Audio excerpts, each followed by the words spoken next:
Hello and what is going on today, guys? Tomcat here, and welcome back to some more MudRunner gameplay where we're going to be talking about SnowRunner and some more developments that have been made, as well as showing some new screenshots that the developers have shared.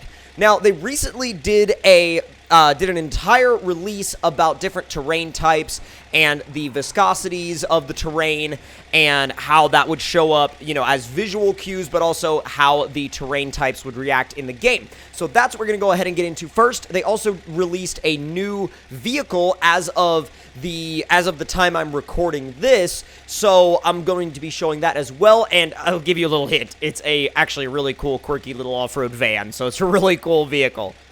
Now, one of the first shots that they showed was a shot detailing the difference between sand and grass and how you'll obviously sink in sand a lot quicker and easier than you ever would in grass. But one thing that I want you guys to keep in mind and actually keep an eye on as we go through these pictures is how this little Chevy pickup changes in appearance and, changes in appearance and changes in terms of upgrades throughout the video as we go through these different shots, because it really, really does change a pretty decent amount over the course of this entire video.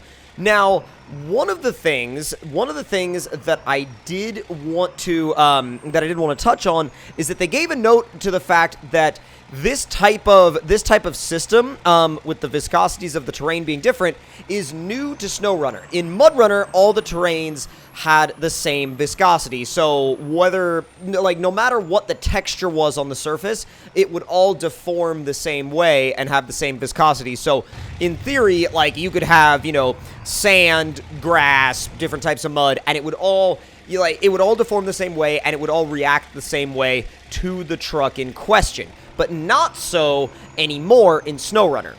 Another one to touch on is you got to keep in mind as you're exploring the maps in SnowRunner that the more tinted, as they worded it, the more tinted or darker the ground is, obviously it's going to have more viscosity and also a much higher chance of you getting stuck. And as you can see, there's already a little bit of a change to this little Chevy truck. The tires are already looking a little bit bigger, and I know I'm obsessing about the Chevy truck more than I'm actually I feel like almost more than I'm thinking about, the terrain types at hand, but I keep looking at the Chevy truck and I'm like, that thing is changing as we go on, and I feel like it's such an interesting thing that they snuck in there, Now, this next shot touches on something very, very interesting for map creators especially, and as you can see in the picture, it says, hidden extrusion, air quotes, makes the road hard to pass. What is that? What is a hidden extrusion? Well, basically, as they describe here, straight from the developers, they say another thing that changes the way vehicles dig into terrain is so-called extrusion data.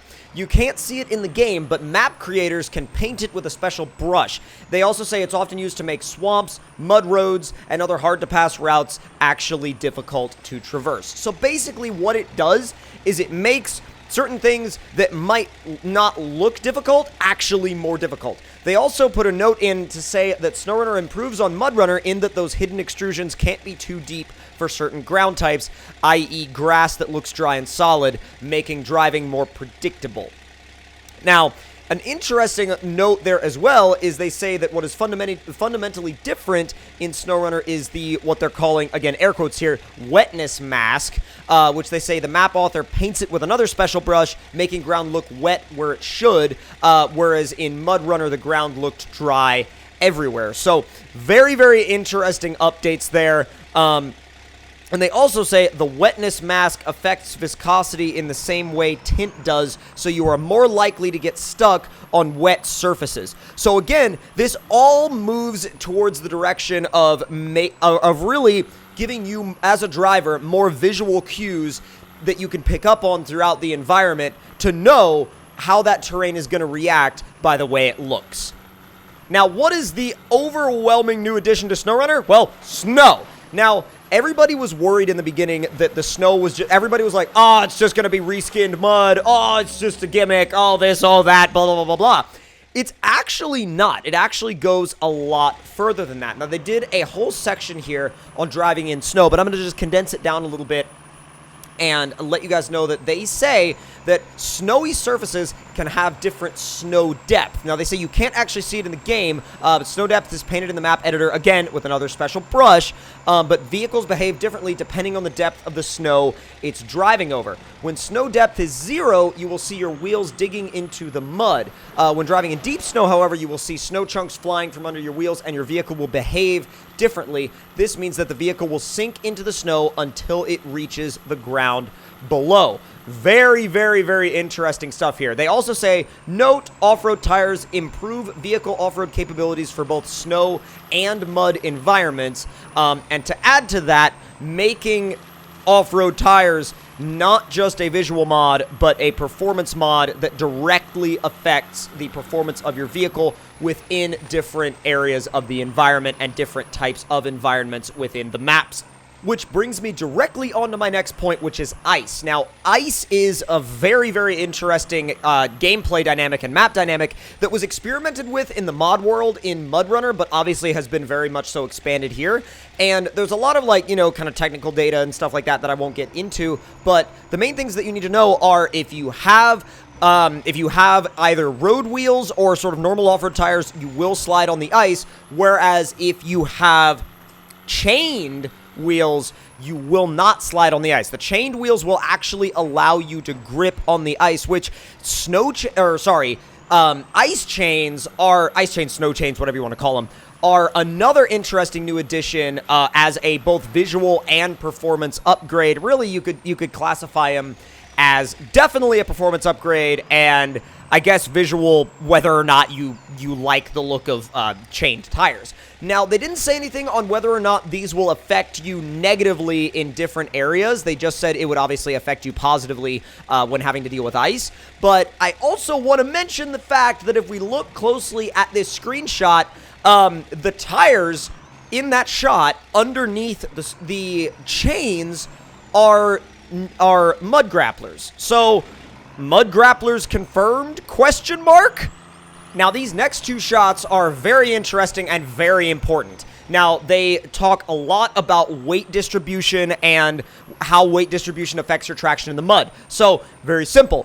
In the red truck, no load, bad traction, stuck. Whereas in the teal truck, loaded, good traction, because it sinks deeper into the mud and actually allows you to grip down there underneath just the surface mud. So, a lot of different factors playing a role here in how you'll actually be able to traverse the maps. So, again, also, trailer weight distribution actually affects you a lot, too, because if you have nothing in the truck, but you have a loaded trailer, and you have no pressure at all over the drive wheels, you're in a bad situation. So, real-world weight dynamics actually play a large role here in terms of how your truck will be affected and how your truck's traction will be affected traversing different muddy areas of the map and just different parts of the map that you may not have been able to get through before until you actually have a load in the truck. So it'll add a whole new dynamic to map exploration, and it'll also add a whole new dynamic to route planning. So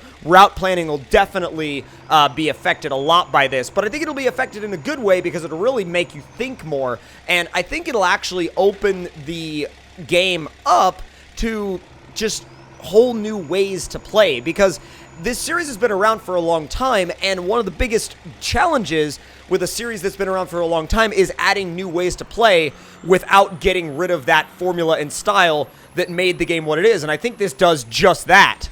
Now, my last point is water, and specifically rivers and streams and stuff like that.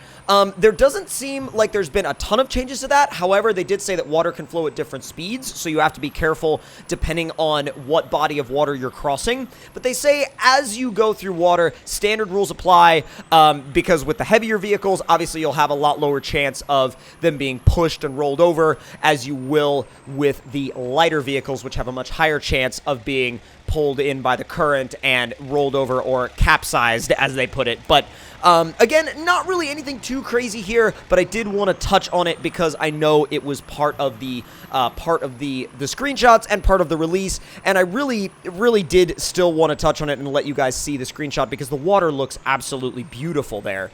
And last but not least, the last thing I want to touch on here is this little van, which they're calling the Con LO4F. And as you can see, all-wheel drive, always on, diff lock, always on, roll scout. So basically, you have a little off-road van here that you could take all over the maps and, like, scout places out with it, and I think that's just the coolest thing. I want to put giant mud tires with snow chains on my little off-road van. I think that would be, like, the best thing ever. I just think it's so quirky and cool that I think it would be a really fun and enjoyable vehicle to use. But that's all from me for this news update on SnowRunner. If you guys enjoyed it, hit that like button. Let me know your thoughts and opinions in the comment section below as usual, and if you are new around here, please do consider clicking that subscribe button, clicking that notification bell, and hanging out for more videos. So I'll talk to you guys in the next one. Hope you all have an awesome day.